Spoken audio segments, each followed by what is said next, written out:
Hello friends, मैं प्रखर अपने यूट्यूब चैनल पर आप सभी का एक बार फिर से स्वागत करता हूं। और जैसे कि Q1 Q1 जो हमारा टॉपिक चल रहा है Q1 Q1, उसमें मैंने आपको ये बता दिया है कि किस तरीके से हम घन से घन को निकाल सकते हैं। एक हमें बड़ा घन दिया जाता है और उससे हमें छोटे छोटे घनों में जब हम काटते हैं तो किस प्रकार से हम काटते हैं और कितने हमारे शीर्ष घन बनते हैं, कितने हमारे मध्य घन बनते हैं, है ना, कितने केंद्रीय घन बनते हैं और अंतः केंद्रीय घन कितने बनते हैं ना।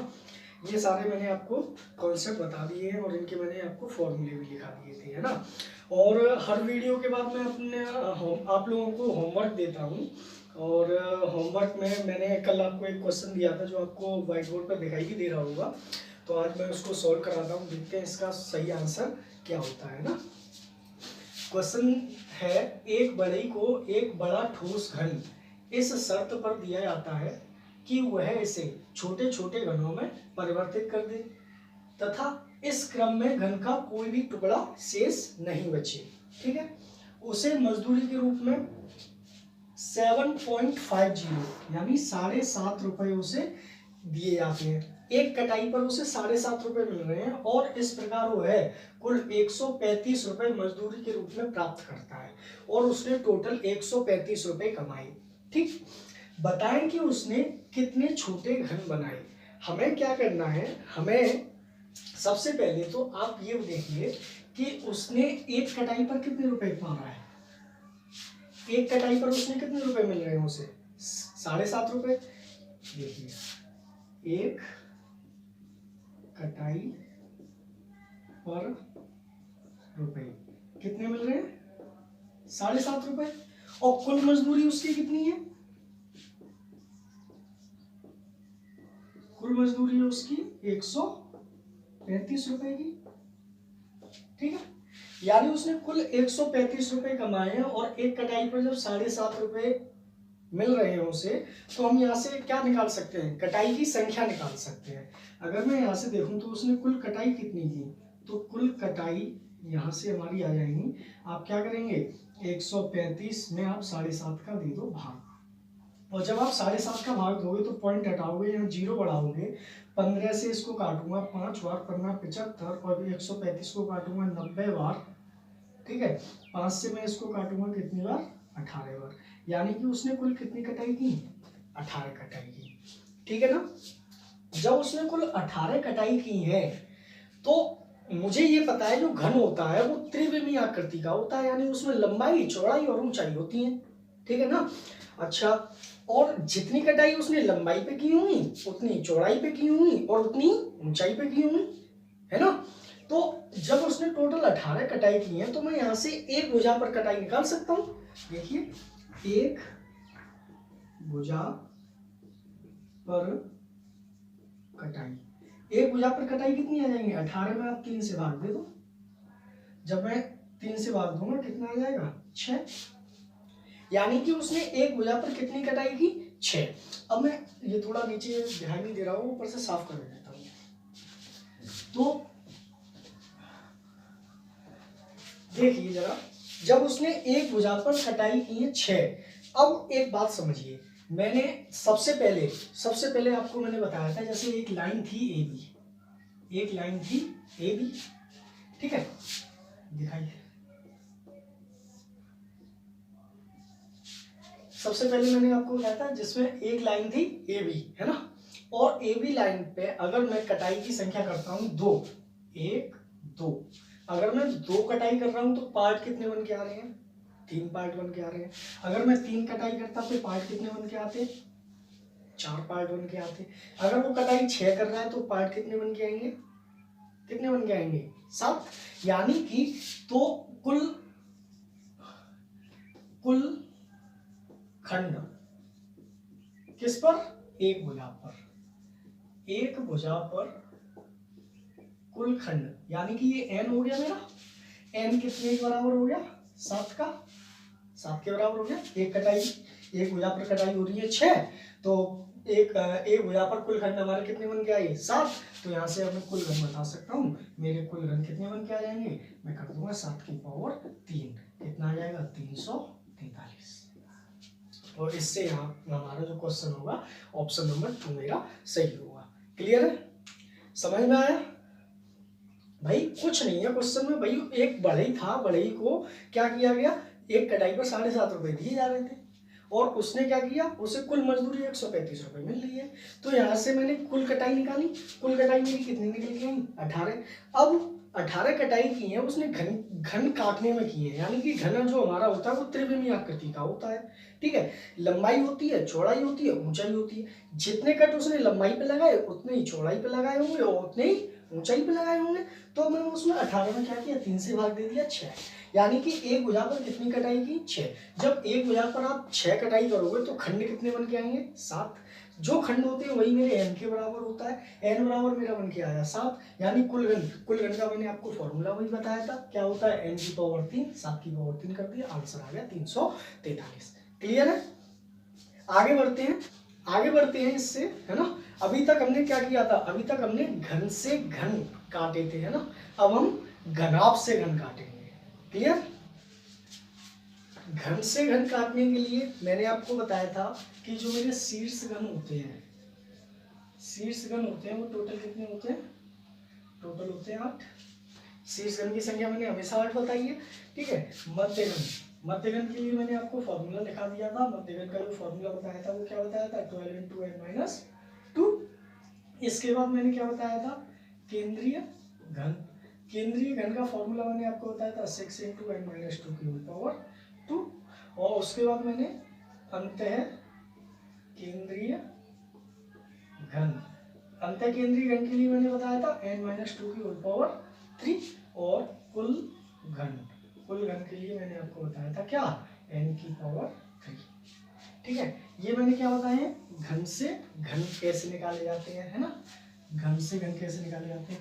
अब मैं घनाभ से घन भी निकालूंगा, मुझे एक घनाभ दिया जाएगा और वहां से मुझे घन बनाने होंगे। ठीक है, तो इसके लिए क्या करते हैं भाई, इसके लिए भी हमारा शीर्ष घन जो बन के आता है, शीर्ष घन वो भी हमारे कितने बन के आते हैं, 8 बन के आते हैं, क्योंकि भाई कॉर्नर के घन है, कॉर्नर के घन हमेशा हमारे कितने होते हैं, 8 होते हैं।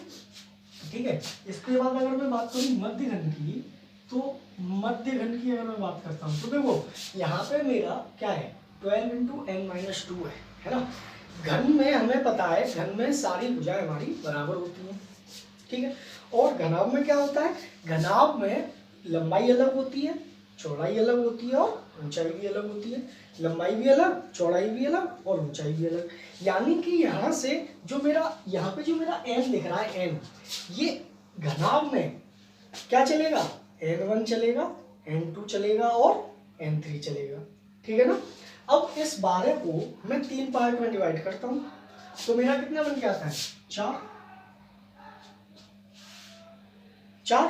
ठीक है, अब ये n-2 है तो इसको मैं क्या कर सकता हूं, n1-2 plus 4 n2-2 plus 4 n3-2। ठीक, इसके बाद बात करते हैं किसकी, केंद्रीय घन की। जब मैं केंद्रीय घन बताऊंगा घनाभ से घन के लिए, तो भाई ये 6 है, 6 को अगर मैं 3 पार्ट में डिवाइड करता हूं तो कितना आता है, 2। और ये n-2 की होल पावर क्या है, 2। तो इसको मैं एक साइक्लिक ऑर्डर में लिखूंगा, जैसे n1-2 n2-2 plus 2 n2-2 n3-2 plus 2 n3-2 और n1-2। ठीक है, इसके बाद अंतःकेंद्रीय घन। अंतःकेंद्रीय घन क्या है, n-2 की होल पावर 3। तो इसको मैं कैसे लिख सकता हूं, इसको मैं लिख सकता हूं n1-2 n2-2 और n3-2। और कुल घन की अगर बात करूं तो कुल घन मेरे कितने बनेंगे, कुल घन बन के आएंगे n1 × n2 × n3। ठीक है, ये वाले जो फॉर्मूले थे वो क्या थे, घन से घन जब काटे जाते हैं तब हम ये वाले फॉर्मूले लगाते हैं, और घनाभ से घन के लिए ये वाले फॉर्मूले लगाए जाते हैं। क्लियर, अब मैं क्वेश्चन उठाता हूं कि किस तरीके से मैं घनाभ से घन बना सकता हूं। ठीक है, तो क्वेश्चन आपको यहाँ पे दिखाई दे रहा होगा। क्वेश्चन है कि एक रंगा हुआ घनाभ जो 6/8/10 सेंटीमीटर क्यूब का है, ठीक है, इसे 2 सेंटीमीटर के छोटे छोटे घनों में विभाजित किया जाता है। तो बताइए ऐसे कितने घन होंगे जिनकी 4 सतह रंगी हो, 3 सतह रंगी हो, 2 सतह रंगी हो, 1 सतह रंगी हो और 0 सतह रंगी हो, और साथ ही साथ बताने हैं कि हमारे ऐसे कितने कुल घन बनेंगे, ठीक है। तो बात करते हैं सबसे पहले जो मेरा घनाभ है वो कितने सेंटीमीटर क्यूब का है, 6/8/10, ठीक है, 6/8/10। अब यहाँ पे मुझे ये देखना है कि यहाँ पे मेरे n1, n2 और n3 क्या बन के आएंगे। तो n1, n2, n3 के लिए जो मेरी 6/8/10 है, तो मुझे कितने सेंटीमीटर का बनाना है, 2 सेंटीमीटर का। मैं इसमें 2 से भाग दूंगा, इसमें 2 से भाग दूंगा, इसमें 2 से भाग दूंगा। तो n1 मेरा बन के आएगा कितना, 3, n2 मेरा बन के आएगा कितना, 4, और n3 मेरा कितना बन के आएगा, 5। 2 का भाग दिया 6 में 3, 2 का भाग दिया 8 में 4, 2 का भाग दिया 10 में 5। यानी n1 आ गया 3, n2 आ गया 4 और n3 आ गया 5, ठीक है। अब मैं क्या करूंगा, मैं सबसे पहले तो मुझे ये बताइए कि क्या ऐसा कोई घन बन के आएगा जिसकी 4 सतह रंगी हुई होंगी, बताइए।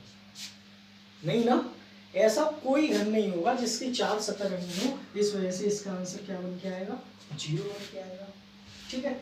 अब 3 सतह वाले घन मैंने अभी आपको बताया कि 3 सतह मेरे कितने होते हैं, 8 होते हैं। तो 8 हो गए 3 सतह वाले, ठीक है। 2 सतह के लिए मैंने आपको फॉर्मूला बताया था। 2 सतह के लिए फॉर्मूला मैंने क्या बताया था, 4 × n1 - 2 plus 4 × n2 - 2 plus 4 × n3 - 2। अभी थोड़ी देर पहले मैंने लिखाए हैं, वीडियो को पॉज करके आप पहले उन फॉर्मूले को लिख लेना, ठीक है। अब 4 n1 कितना है मेरा, 3 - 2 प्लस 4 n2 कितना है, 4 - 2 प्लस 4 n3 कितना है, 5 - 2। यानी कि ये कितना बच के आया मेरा, 1, ये कितना बच के आया मेरा, 2, ये कितना बच के आया मेरा, 3, ये कितना 4, ये कितना 8, ये कितना 12, 12 और 8 20 और 4 24। यानी कि मेरे 2 सतह रंगे हुए घन कितने बन के आएंगे, 24। क्लियर। इसके बाद बात करते हैं एक सतह रंगे हुए घन। अब एक सतह रंगे हुए घन के लिए मैंने अभी फॉर्मूला आपको लिखाया था, वो था 2 × n1 - 2 n2 - 2 plus 2 × n2 - 2 n3 - 2 plus 2 × n3 - 2 और n1 - 2, ठीक है।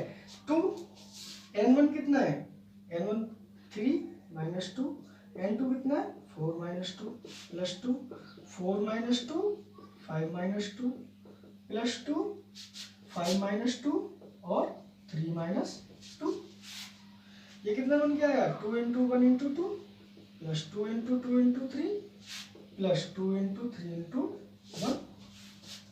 ये कितना हो गया 4, ये कितना हो गया 12, ये कितना हो गया 6, ठीक है। ये कितना हो गया 12 6 18, 18 4 22। तो यानी एक सतह वाले घन मेरे कितने बन के आ गए, 22।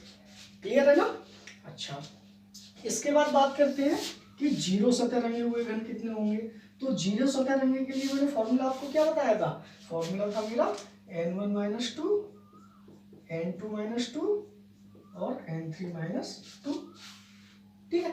तो n1 कितना है 3 - 2 n2, ये कितना है 4 - 2 n2, ये कितना है 5 - 2, कितना बन गया 1 2 3, कितना बन के आया 6।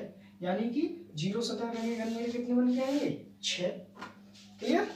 अब बात करेंगे हमारे कितने कुल घन।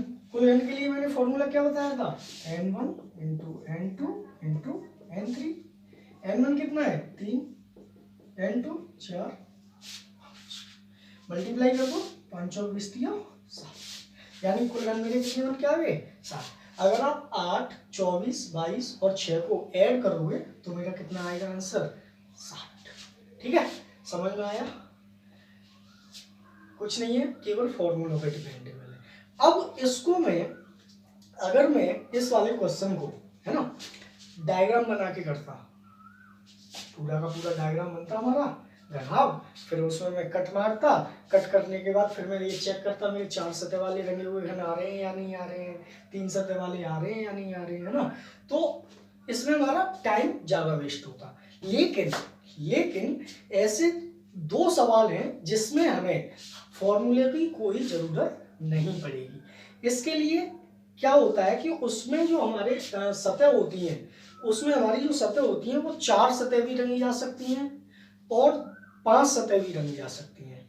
वो कैसे, अगले क्वेश्चन में देखते हैं। ठीक है, आपको यहाँ पे एक क्वेश्चन दिख रहा होगा। क्वेश्चन है एक घनाभ 2x4x8 सेंटीमीटर क्यूब का है जो पूर्णतः लाल रंग से रंगा हुआ है। इसे 2 सेंटीमीटर के छोटे छोटे घनों में विभाजित किया जाता है। तो बताइए ऐसे कितने घन होंगे जिनकी 4 सतह रंगी हो, 3 सतह रंगी हो, 2 सतह रंगी हो, 1 सतह रंगी हो, 0 और कुल घन।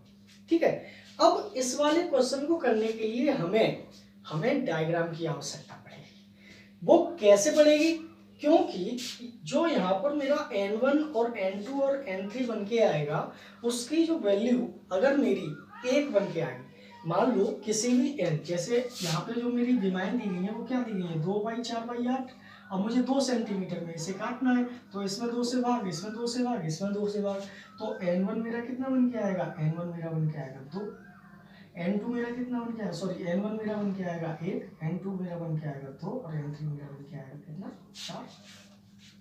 याद रखना जब भी n1 n2 या n3 या तो n1 या n2 या n3 में से किसी भी एक n का मान 1 हो जाए, हमारे घनाभ से घन वाले एक भी फॉर्मूले काम नहीं करेंगे।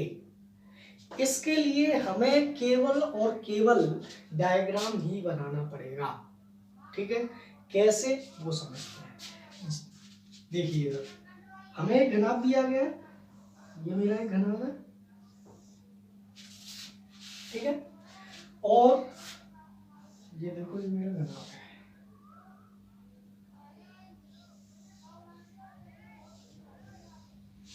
ठीक है, ये एक मेरा घनाभ है जिसमें ये वाली जो भुजा है ये मेरी 8 सेंटीमीटर मानी गई है।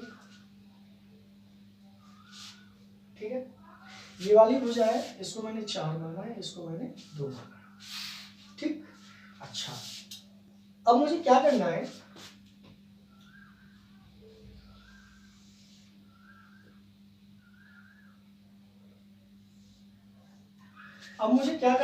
कि इसको n1 यानी कि ये मेरा एक ही पार्ट बनेगा, n2 यानी दो पार्ट बनाने हैं, 2 पार्ट के लिए यानी मुझे 2 खंड करने हैं। मैंने यहाँ से इसको काट दिया, 2 खंड हो गए।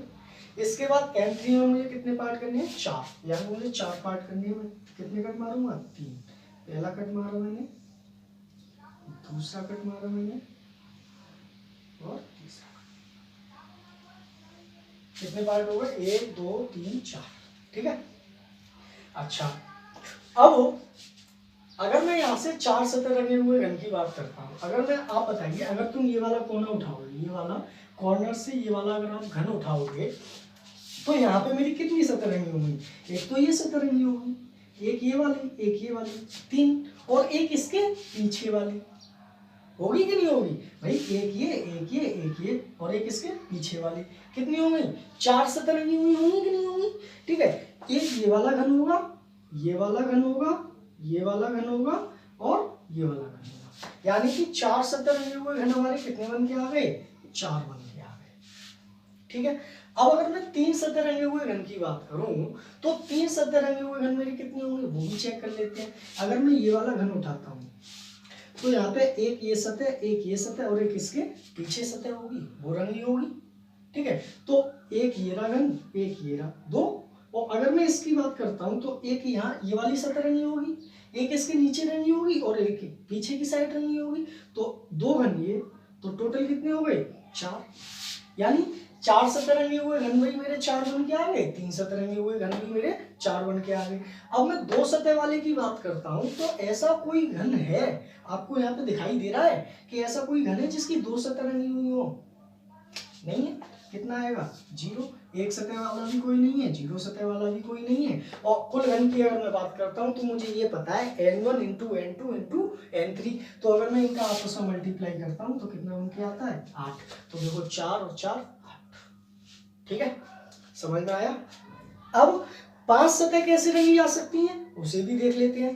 ठीक है, तो आपको यहाँ पे क्वेश्चन दिखाई दे रहा होगा। क्वेश्चन है एक घनाभ 3x3x12 सेंटीमीटर क्यूब का है जो पूर्णतः लाल रंग से रंगा हुआ है और इसे 3 सेंटीमीटर के छोटे छोटे घनों में विभाजित किया जाता है। तो बताइए ऐसे कितने घन होंगे जिनकी 5 सतह रंगी हों, 3 4 3 2 1 0 और कुल घन, ये हमें सारे बताने हैं। तो आप बताइए, मैंने अभी थोड़ी देर पहले मैंने बताया था कि यहाँ से सबसे पहले मुझे क्या फाइंड करना है, n1 n2 और n3।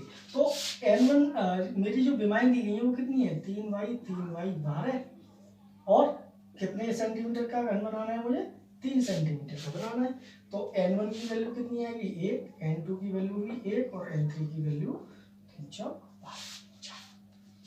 ठीक है, अब अभी थोड़ी देर पहले मैंने आपको बताया था कि जब भी किसी n1 n2 और n3 में से किसी एक n का मान अगर तुम्हारा 1 हो जाता है तो अभी जो मैंने फॉर्मूले लिखाए थे वो कोई भी फॉर्मूले काम नहीं करेंगे। कौन से वाले, घनाभ से घन वाले। ठीक है, तो इसके लिए क्या करना पड़ता है, इसके लिए डायग्राम ही बनाना पड़ता है और इसके केवल हमारे 2 टाइप के ही क्वेश्चन होते हैं, याद रखना। या अगर मैं n1 का मान 1 ले लूं, n2 का मान 1 ले लूं और n3 का मान 1 ले लूं, जब तीनों ही मेरे बराबर है तो वो भाई तो वो घनाभ का हुआ, वो घन ही तो हुआ। ठीक है, अब देखिए इसे, अब मुझे क्या करना है n1 n2 और n3। तो देखिए डायग्राम बना रहा हूं।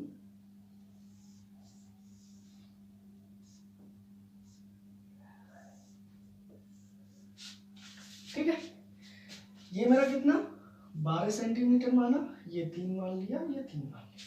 ठीक है, मुझे इसका एक पार्ट करना है, एक पार्ट हो रहा है, इसका भी एक पार्ट करना है, एक पार्ट हो रहा है, इसके कितने करने हैं 4। कितने कट मारूंगा 1 2 3 कट। ठीक है,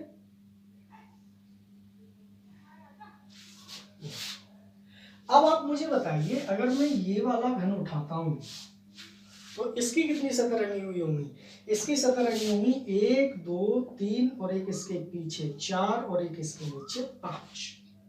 ठीक है, कितनी घन, कितनी सतह रंगी 5 सतह रंगी। और ऐसे कितने घन होंगे, एक ही वाला घन होगा, एक ही वाला घन होगा, उनके कितने आए 2। ठीक है, और अगर इन वाले ये वाले जो दो घन बचे हैं इनकी अगर सतह की देखें तो एक सतह ये, एक सतह ये, एक इसके नीचे ये और एक इसके पीछे, इसकी कितनी सतह रंगी होंगी 4 सतह। तो 4 सतह वाले कितने 1 1 2, कितने आए 2।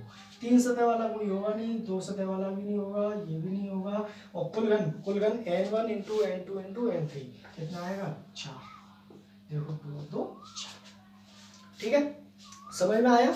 तो आज जो मेरा टॉपिक था घनाभ से घन, ये भी मेरा खत्म हो चुका है और लगभग पूरा का पूरा चैप्टर मेरा फिनिश हो चुका है। ठीक है, अब अगली जो वीडियो होगी वो नए टॉपिक के साथ में लेके आऊँगा और उस वीडियो से पहले एक बार मैं कुछ मिसलेनियस क्वेश्चन कराऊंगा जिसमें आपके कैलेंडर के भी होंगे, क्लॉक भी होगा और क्यूबॉइड के भी क्वेश्चंस होंगे। ठीक है, एक तरह से उसे मैं कह सकता हूँ मोस्ट इंपोर्टेंट क्वेश्चंस होंगे जो एग्जाम्स में पूछे जाते हैं। ठीक है, तो इतना ही